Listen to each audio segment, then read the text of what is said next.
The last of the leukemic processes that we're going to discuss are the myeloproliferative disorders. In order to understand the myeloproliferative disorders, we've got to go back to normal hematopoiesis. So recall that in normal hematopoiesis, there is a CD34 positive stem cell, and that stem cell can produce a myeloid stem cell or a lymphoid stem cell. The myeloid stem cell will eventually become the cells of the myeloid lineage, producing red blood cells, granulocytes, monocytes, and megakaryocytes, and the lymphoid stem cell has the ability to eventually produce the B cells and the T cells. If there is an accumulation of precursors of the myeloid lineage, then we call that acute myelogenous leukemia. If there is an accumulation of cells of the immature lymphoid lineage, then we call that ALL. If there is an accumulation of mature lymphoid cells, for example T cells or B cells, then we would call that chronic leukemia, and there's subtypes that we've already discussed in the previous section. Now, if there is a neoplastic accumulation of mature myeloid cells, then we call that a myeloproliferative disorder. And of course, the myeloproliferative disorders will be subcategorized based on which cell is predominantly produced. So, for example, if the red cells are overproduced, we call that polycythemia vera. If the granulocytes are overproduced, we call that CML, or chronic myelogenous leukemia. If the megakaryocytes are overproduced, or the platelets of the megakaryocytes are overproduced, we call that essential thrombocythemia. And so this is the general paradigm of the myeloproliferative disorders. Now, I'd like to make one thing very clear before we move forward, and that is that in a myeloproliferative disorder, you actually get neoplastic accumulation of everybody. So everybody's increased. The red blood cells will be increased, the granulocytes will be increased, the platelets will be increased. However, we name it based on the predominant cell. So for example, if there's an increase in red blood cells predominantly, we call that P vera. However, in polycythemia vera, there will also be an increase in neutrophils, basophils, and eosinophils, and there could also be an increase in platelets, for example, as well.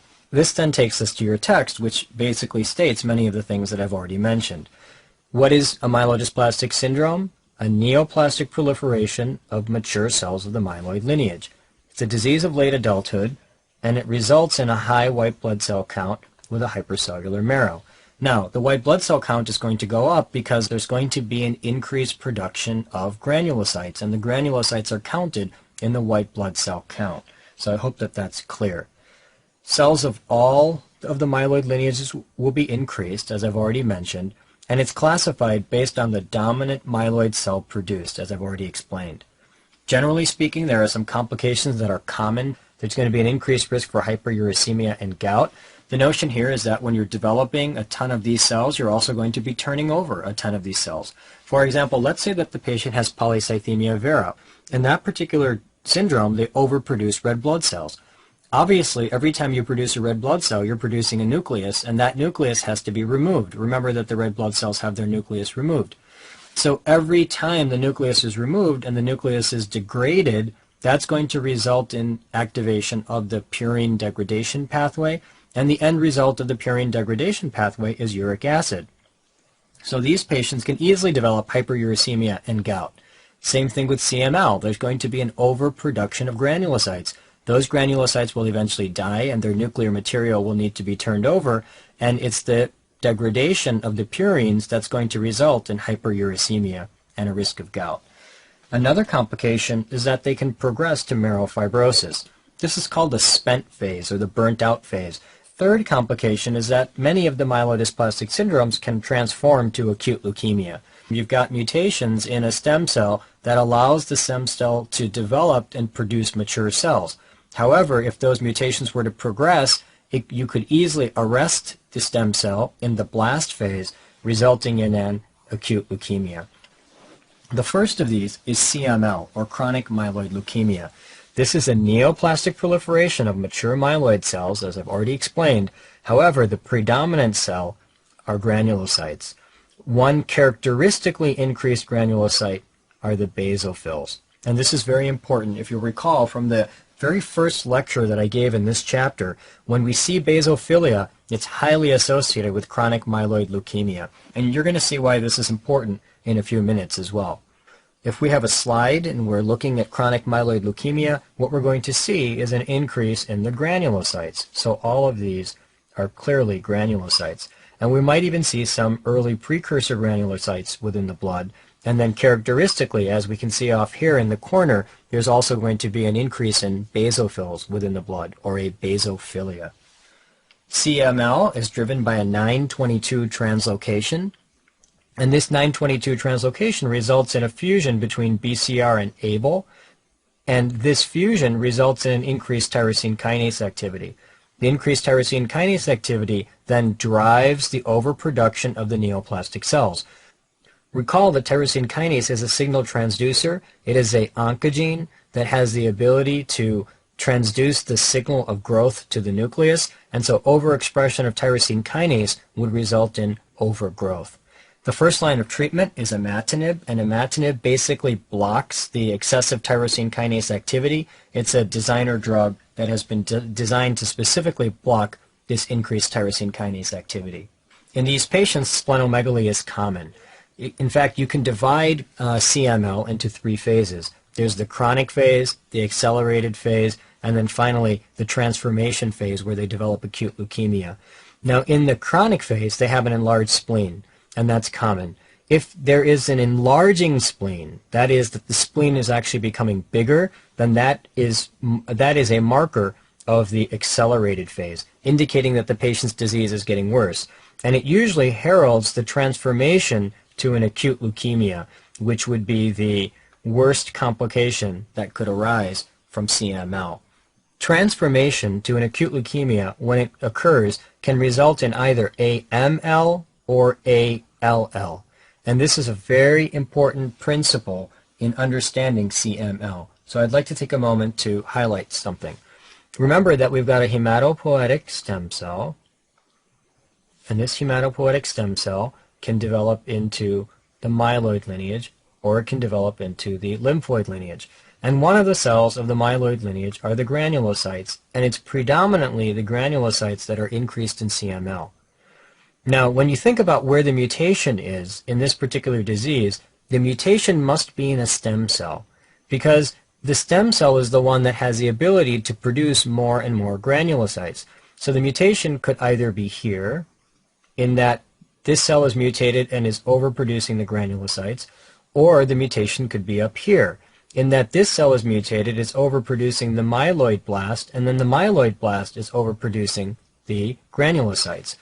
And if I asked you where is the mutation, the answer would be that the mutation is up here. And that is why when patients actually develop a transformation to acute leukemia, they can develop a transformation where they begin to pile up these cells, which would result in an AML, or they could develop a transformation where they begin to pile up these cells, which would result in an ALL. And that's a very important principle to remember, that patients who have CML can transform to either AML or to ALL. Another high-yield discussion concerns distinguishing CML from a leukemoid reaction. This is a very interesting discussion. It's a way that examiners like to play the game. It's a way that you might encounter a patient clinically. So let's briefly take a moment to review. When we look at the blood smear of CML, what we're seeing is a bunch of increased granulocytes and some early precursors of those granulocytes. Now, if I were to look at that smear, my differential diagnosis would be acute infection or CML. Acute infection, because remember that infection is going to result in the overproduction of granulocytes, and the overproduction of granulocytes would then result in a high white blood cell count. So if I see a high white blood cell count and it's predominantly granulocytes, I can ask the question, is this due to infection, i.e. a leukemoid reaction, or is this due to CML, which would be a neoplastic proliferation? And there's three key ways by which I can make that distinction. The first way I can make that distinction is to look at an enzyme called leukocyte alkaline phosphatase.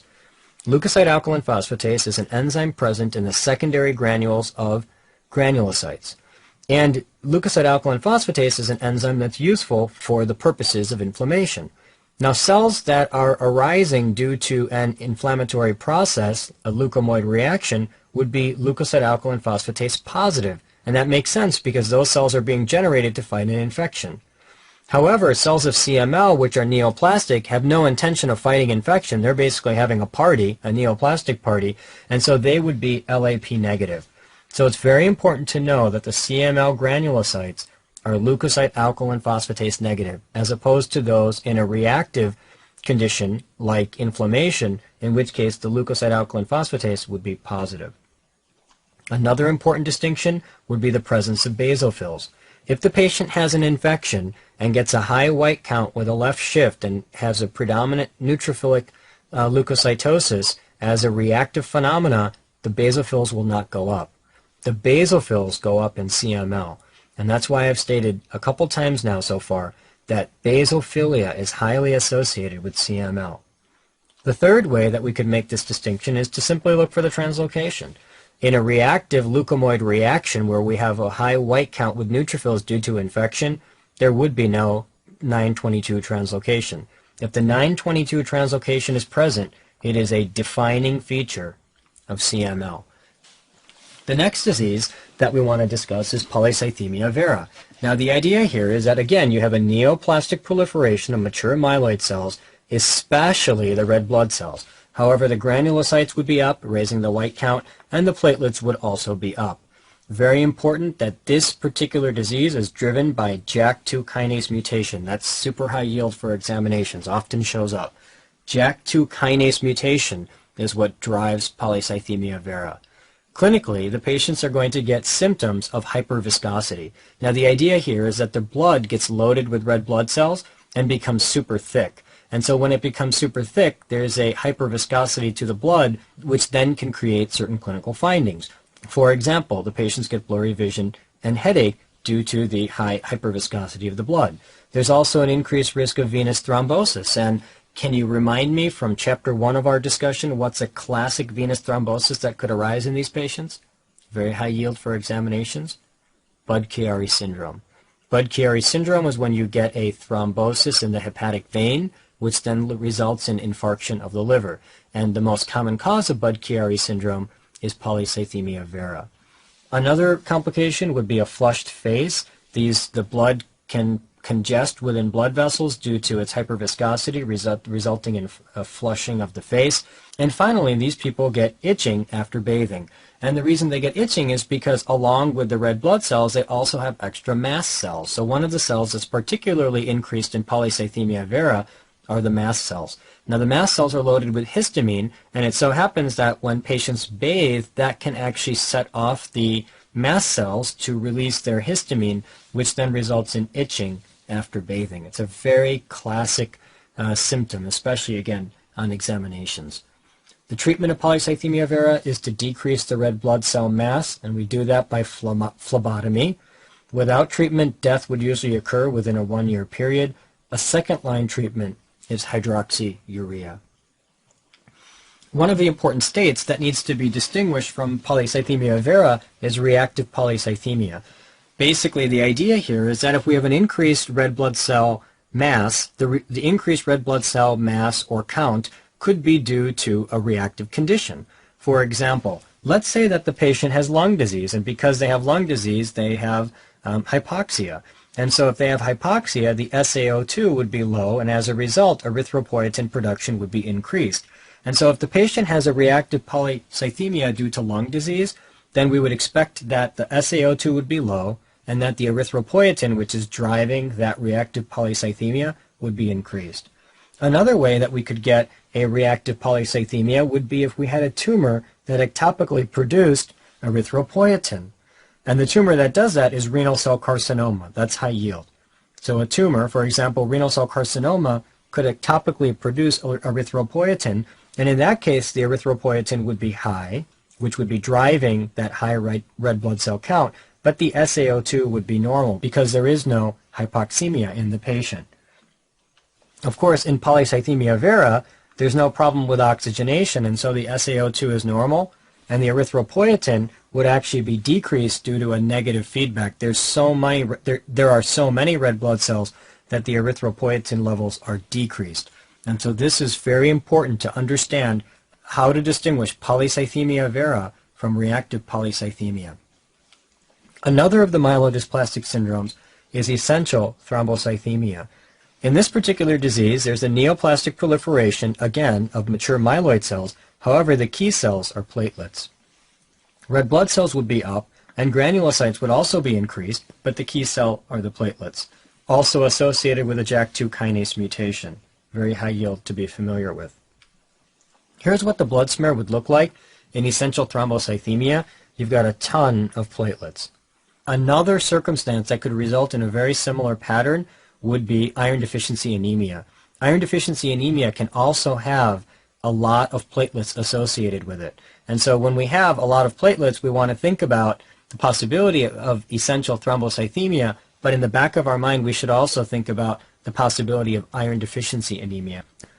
The symptoms of essential thrombocythemia will either be increased risk of bleeding or thrombosis. Basically, either the platelets will not be functioning, giving you an increased risk of bleeding, or the platelets will be over-functioning, increasing the risk for thrombosis. Now, most of the myelodysplastic syndromes have the ability to eventually burn out, and they would result in marrow fibrosis. However, this disease rarely goes to marrow fibrosis. Most of the myeloproliferative disorders have the ability to develop into acute leukemia. This disease rarely develops into acute leukemia. What is particularly important is that there is no significant risk for hyperuricemia or gout. Now recall that in most of the myelodysplastic syndromes, there is an increased risk for hyperuricemia and gout because you're turning over a ton of cells. So again, in P. vera, you're making a ton of red blood cells. Those red blood cells will have their nucleus removed before they get put into the blood, and so that nucleus will have to be broken down, and if we're going to break down nucleus, we're going to go through the purine degradation pathway, and the end result of the purine degradation pathway would be uric acid, giving you hyperuricemia. However, in the case of essential thrombocythemia, remember that how do platelets develop? If this is the megakaryocyte, the way by which the platelets develop is that they are actually just pieces of megakaryocyte cytoplasm. And the platelet really doesn't have a nucleus. And so when these platelets are being overproduced, there is no excess turnover of nuclear material because it's just pieces of cytoplasm. And so there is no significant risk for hyperuricemia or gout. The fourth of the myelodysplastic syndromes is myelofibrosis. In this particular case, we get a neoplastic proliferation of mature myeloid cells, particularly the megakaryocytes. Again, driven by a JAK2 kinase mutation.